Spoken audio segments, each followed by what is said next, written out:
Hello beautiful souls, and welcome to my channel. My name is Angelica. If you are new here, thank you for tuning in. Today I am going to be talking about demonic energies and how to neutralize fear surrounding this type of consciousness. So before I get into the video, I want to really preface this video by saying I'm merely sharing my own perspectives that came from my own experiences of being a healer for the past 4 years, as well as delving into my own shadow for the past 5+ years. So, I really encourage you to take everything I say with a healthy dose of discernment. Remember that you are the authority in your own life. If something resonates for you, take it and make it yours. Make it work for you. If something doesn't resonate, don't take it. Move on, scroll away. It's not for you. Okay. So with all of that being said, let's get into the video.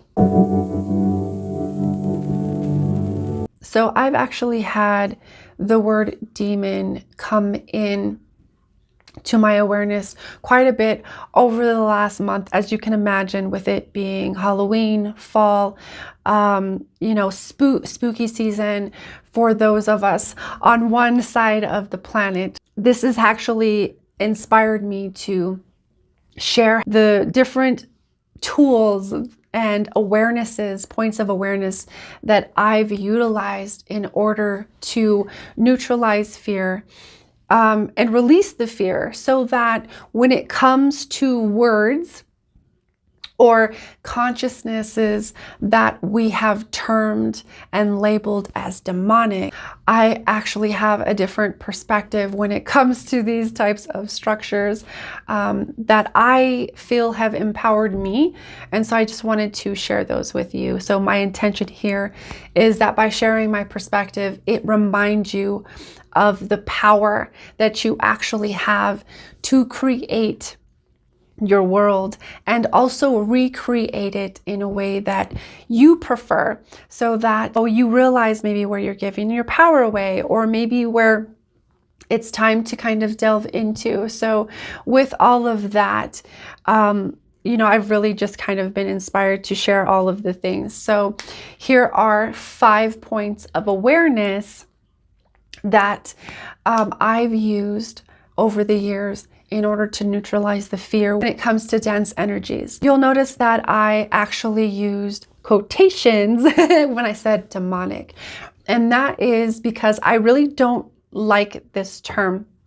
It actually is a term that comes from an old paradigm that was based in fear, that was created and born in fear, and therefore created a lot of structures, a lot of consciousnesses that were born and based in fear. And so when I think of demonic type energies, I just merely think of really just dense energies that have yet to be explored, have yet to be understood.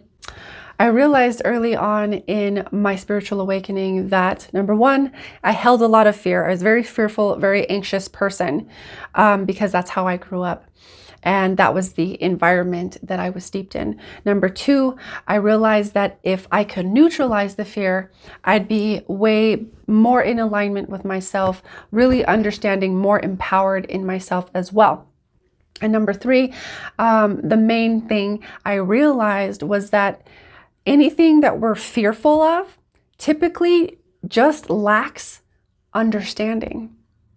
And so that I knew that if I created understanding for myself, that I could neutralize the fear, I could release the fear, therefore bringing me into a greater amount of alignment and a more empowered and sovereign being, which I was looking for my whole life, because a lot of my life I led a very disempowered experience. Number one. So one of the first points of awareness that has helped me shift into understanding, therefore shifting my relationship to things labeled as demonic or dense energies, like I have shared with you. It's basically understanding about language and beliefs. So the first part of this is like our beliefs create our reality.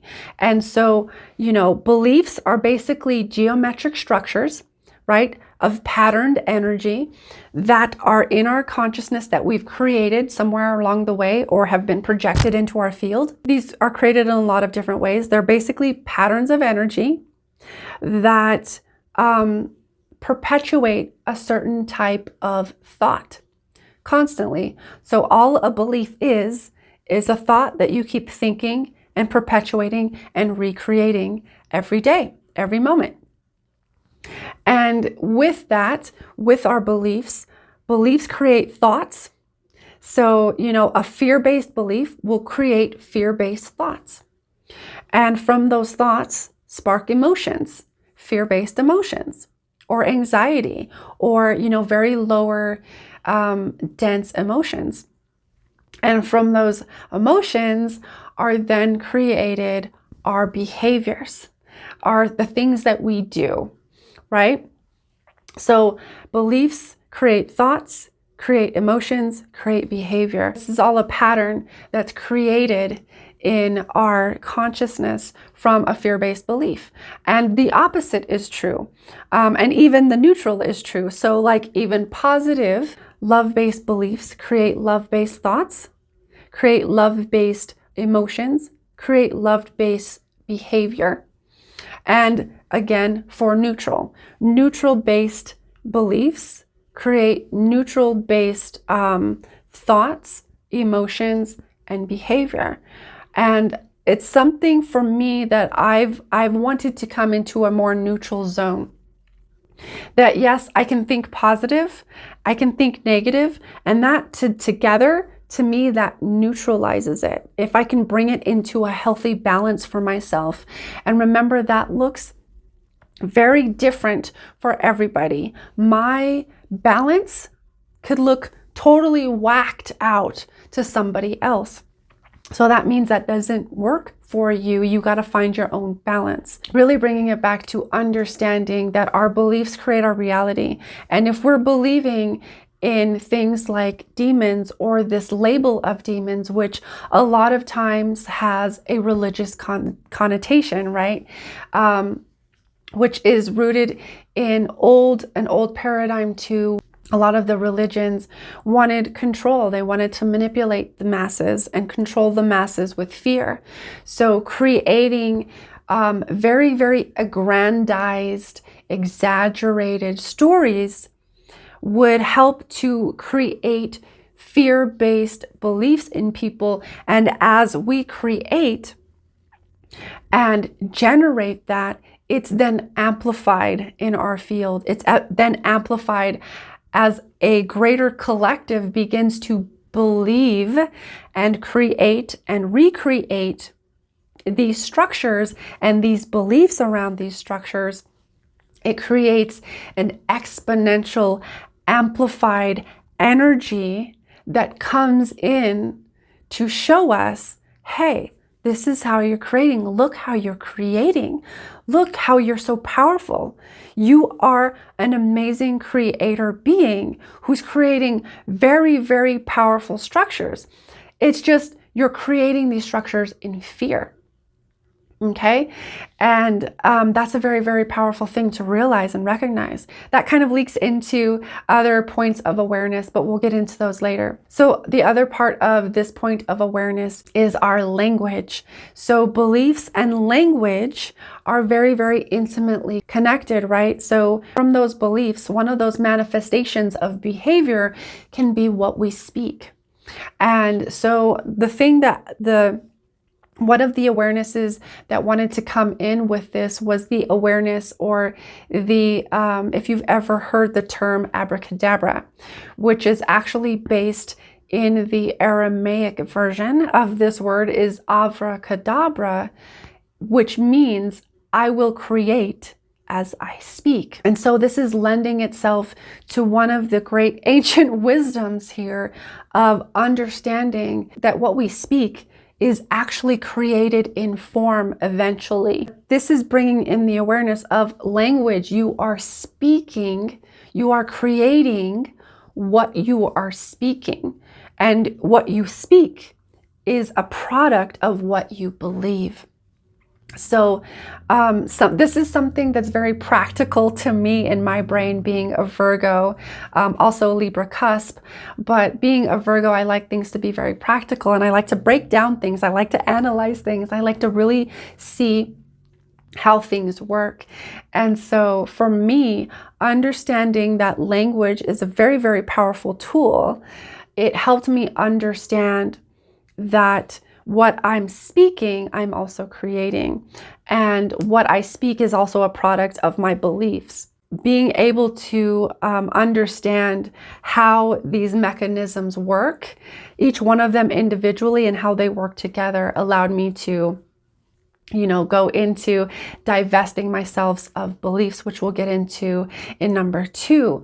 But there is a reason why we call it spelling. We are speaking, we are creating as we speak. We create spells as we speak. So those spells can be positive, those spells can be negative, those spells can be neutral, those spells can be positive and uplifting, those spells can be fearful, So it's really about being aware of the fact that you are creating as you speak. Here's something that I wrote down. When we speak and utilize language in positive and or negative terms, we are also simultaneously creating and recreating it, as I've said. Additionally, we are creating the need for it. So this will leak into one of the other points of awareness eventually. But when we create the need for something, it's there to show us something about ourselves. Why are we creating this? Why do we feel the need to create in this way, in a fear-based fashion, in a fearful fashion?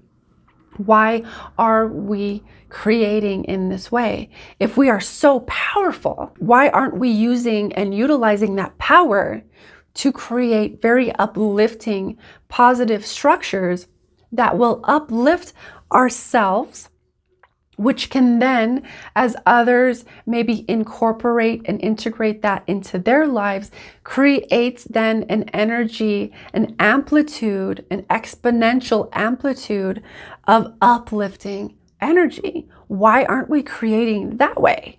When we have these negatively oriented or fear-based beliefs, and we're speaking that into those ideas into the manifested realm, we're infusing these fear-based structures into our reality, therefore also influencing our experience of them.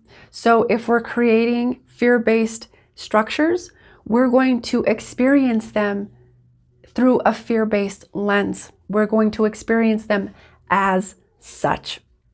And they're there for us to show us how powerful we are.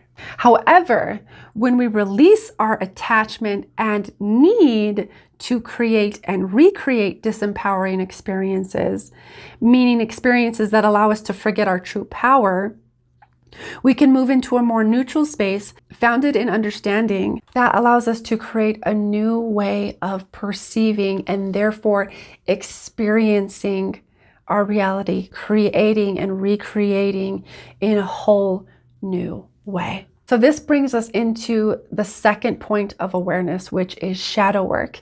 And this is something I really, really love to talk about when, I'm inspired to. So what shadow work is a process where we illuminate, befriend, and integrate the shadow. What I'm speaking about when I refer to the shadow, I'm speaking of your unconscious mind, your unconscious fears, your unconscious traumas, your unconscious beliefs that are actually fueling unconscious behavior, unconscious cycles, unconscious patterns of behavior that are typically fear-based. Here's the definition that I wrote down. The shadow is our unconscious thoughts, beliefs, and behaviors caused by trauma or indoctrinating programs that disconnect you from you. It's actually through the process of shadow work, and shadow work can look like many different things to many different people. There are many different processes out there, so I encourage you to do your research and find something that works and resonates for you. Through this process of shadow work, we're creating awareness that allows us to neutralize deep fears and also reframe, redefine disempowering beliefs about ourselves, about others, about life, about the world at large, etc., which everything external is always a reflection of us in some facet or form. So it's really just neutralizing the deep fears, the deep beliefs or traumas within us that we're still holding, that are actually wanting our awareness, that are actually wanting our presence, so that we can then integrate them into our conscious awareness. So to reiterate here, the word demon typically refers or is used in a more religious connotation or text, which then implies a lot of other different programming that may be present, and wanting your awareness to create understanding, to create empowerment, to create understanding so that you can reclaim your power, where you've been giving your power away to certain structures. Because again, a lot of these old structures and old labels were there in order to create fear, so that the few could control and manipulate the masses through fear. And that is a very, very powerful tool, because if you can harness somebody's fear, you can have them at your mercy. And so this ties into number one, where we're actually using language in order to perpetuate a certain level of consciousness and programming, which were born in fear, right? And that can be reknown and recreated in love. So personally, I understood that, diving into shadow work was going to be one of my greatest allies. And as a Scorpio rising, I really love diving super deep and understanding myself in a deeper way. But, as someone who was steeped in massive amounts of fear, who also internalized her mother's and everyone else's fear around her, as someone who had a lot of physical, emotional, and mental trauma. There was physical abuse, there was mental abuse, there was emotional abuse, which then opened the door for a lot of spiritual abuse, and taking on, internalizing everybody's shit around me. Shadow work and really divesting myself of all of these fear-based beliefs about the world, about myself, these traumas that have been held in my body for so long, all of these other traumatic experiences and fear-based beliefs and other things that I have released from my system have actually allowed me to be a much greater master, if you will, at alchemizing dense energy. So therefore, I no longer hold fear, or at least paralyzing fear around certain structures. Do I get a little freaked out sometimes? Yeah, absolutely. Sometimes I do. But then that is my reminder to come back into my power, which actually brings me to number three. So number three is empowerment, and where we are giving our power away, where we are disempowering ourselves. I truly believe that these structures and these consciousnesses that we have labeled and termed and created, known as demons, they are here to show us where we are giving our power away by giving into fear.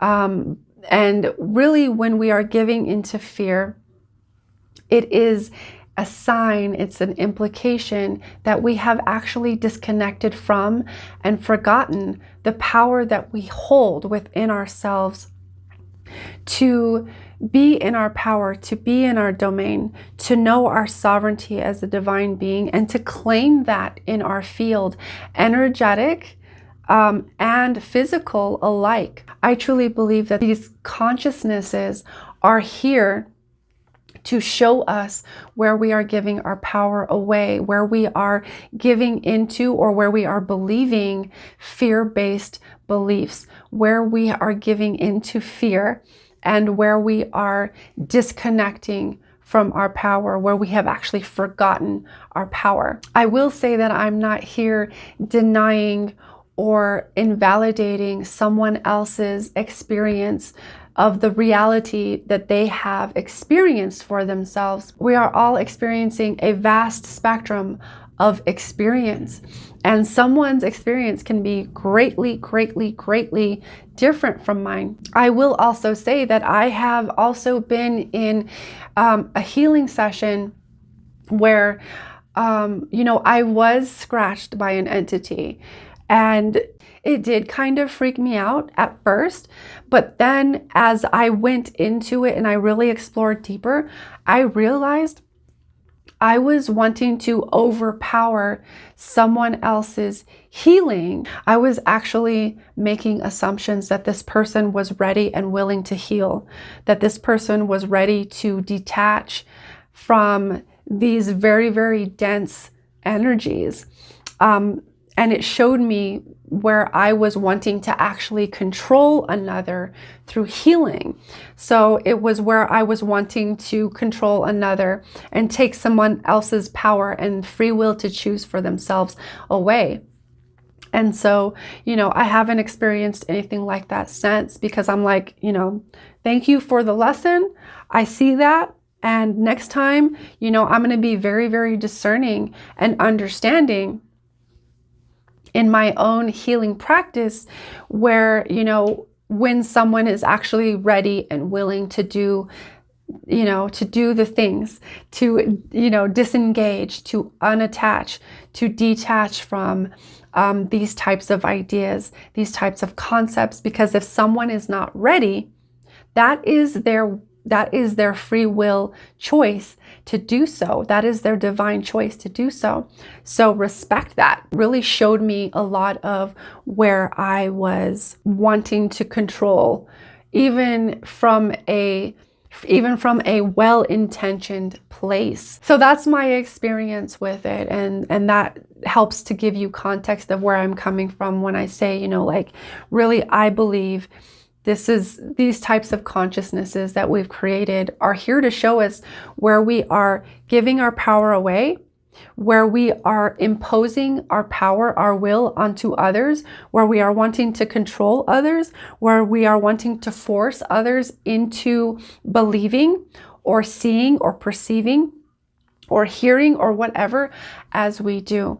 Because a lot of these consciousnesses are here to, create and create fear. It's been my experience that fear's only objective is to replicate itself by any means necessary.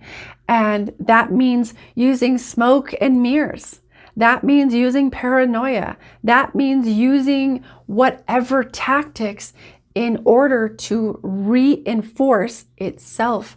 So when we can release the fear, create understanding, create love, compassion, and the intention to empower ourselves, which is what I did, was like, I just want to feel empowered. I want to be in my power. Because I always let everybody take my power away, and I always gave my power away to everybody.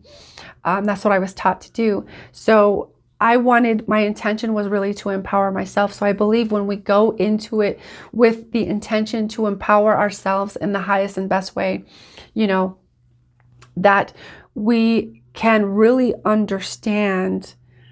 begin to create understanding about what we need to learn that is creating our experience with demonic frequencies or energies, well, really, really just dense energies that we've created here on earth in order to understand our power as creators. Because again, remember, we're fucking powerful.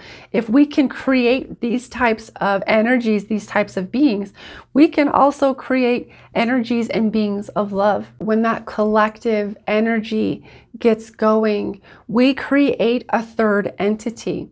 And so when that third entity is created in fear, things like golems, things like demons start to manifest in this realm. And again, when a collective gets together and manifests in love, they begin to create that third entity that is love-based, that is there to provide healing, that is there to provide, love, compassion, understanding, grace, forgiveness, etc., etc. For me, it was really understanding all of these different levels of creation and how we're actually creating that really resonated deeply for me. And that allowed me to bring in a greater sense of awareness and understanding, therefore neutralizing the fear around this. And then therefore also bringing me into a greater alignment with my own power and empowerment. Number 4 is pretty simple, and that is accountability to our creations. So if we look back on this and we go back through the other points of awareness and bring accountability to it, being accountable to our own sense of empowerment and understanding and moving through the process of creating that empowerment within ourselves, becoming accountable to ourselves in that way, we can align to a greater sense of empowerment. If we take accountability to shadow work, doing our shadow work, which is really another way of deeply getting to know ourselves on all different levels, even the levels of ourself, the aspects of ourself that hold maybe a lot of fear, a lot of anxiety, a lot of hopelessness, a lot of despair. If we bring accountability, being accountable to ourselves, being accountable to our inner child that felt truly terrified and hopeless and incapable of, being in his or her power, then we can start to understand where we might need to be more accountable to ourselves and to get to know ourselves. Just the phrase of know thyself. I'm not sure exactly where it comes from, but I just know that this resonated for me very, very deeply of know thyself. If we can know ourselves on all of these different levels, because that we have so many different aspects to ourselves. We have an inner child. We have an inner mother. We have an inner father, maybe an inner protector, an inner warrior. We have all of these different aspects of ourselves. And if we can become accountable to them, which is basically becoming accountable to our own inner collective, which is reflective of the external collective that we are all a part of and interconnected with and, interwoven with, then we can start to understand ourselves on a deeper level, and also how we can begin to relate and build bridges to others in ways that we might not have been able to do before. And lastly, if we take accountability to our language, to our beliefs, which kind of, goes into shadow work and divesting ourselves of those beliefs, reframing, redefining beliefs that don't work for us, that are actually based in fear, and we can make them ones that are more neutral and allow us to expand. That allows us to create and shift that internal world and that internal belief system and those structures within.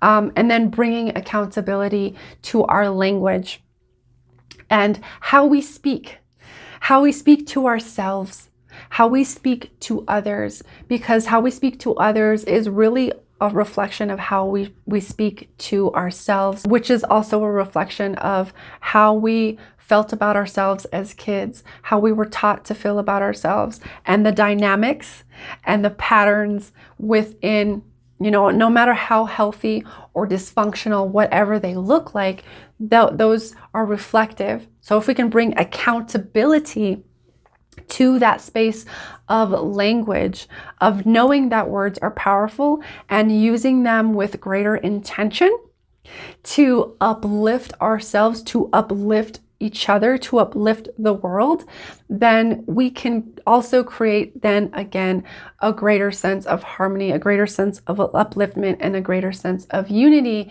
within our greater collective, as well as the greater collective within ourself. And that, my friends, brings me to the fifth and final point of awareness, which is unity.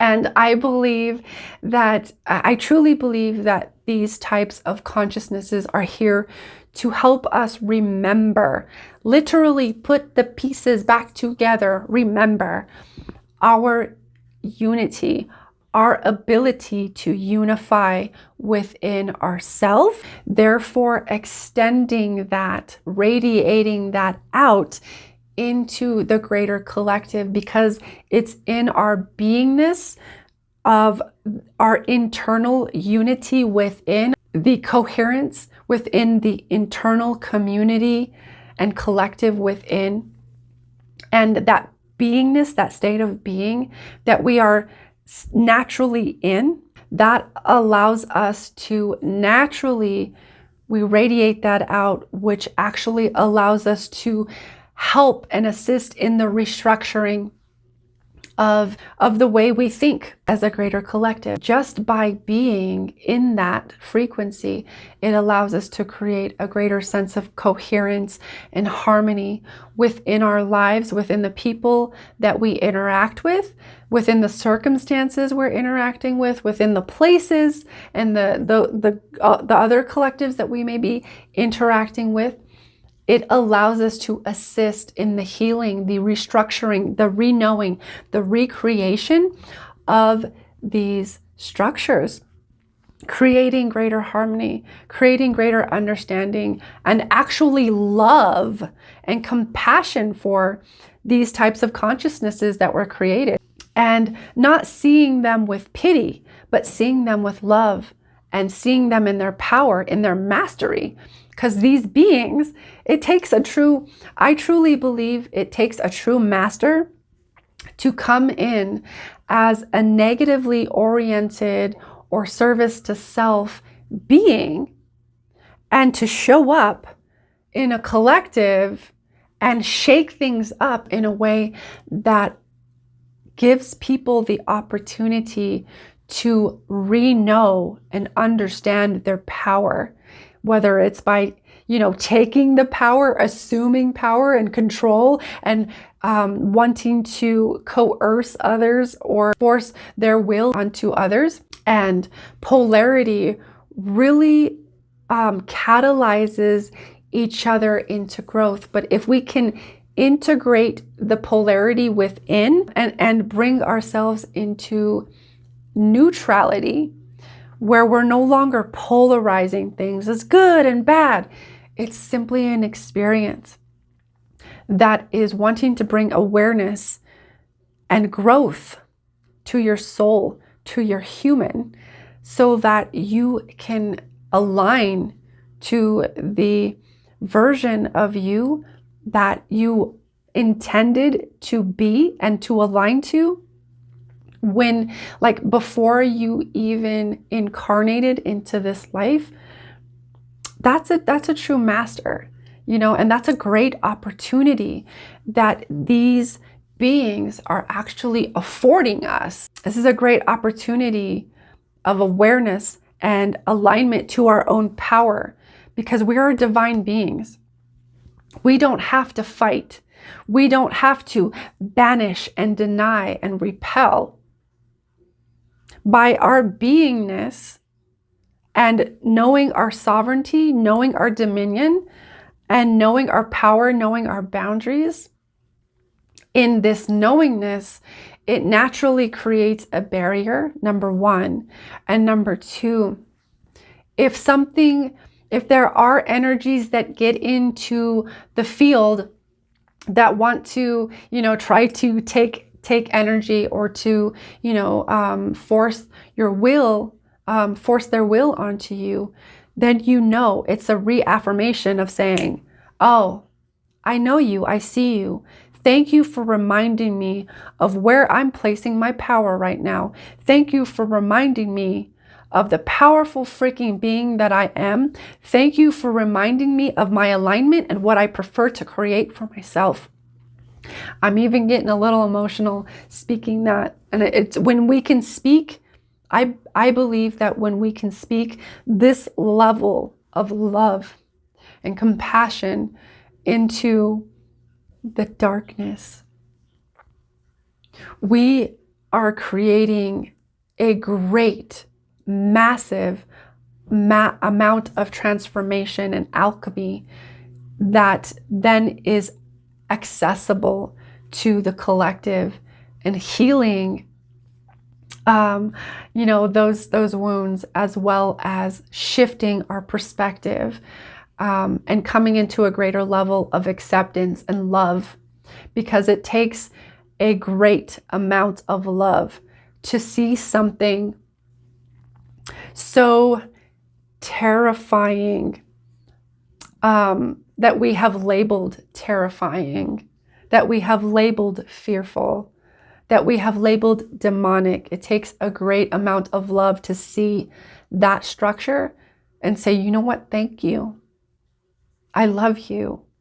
You are worthy, and I love you. No, thank you. No, I don't subscribe to that paradigm. And thank you for reminding me of my power.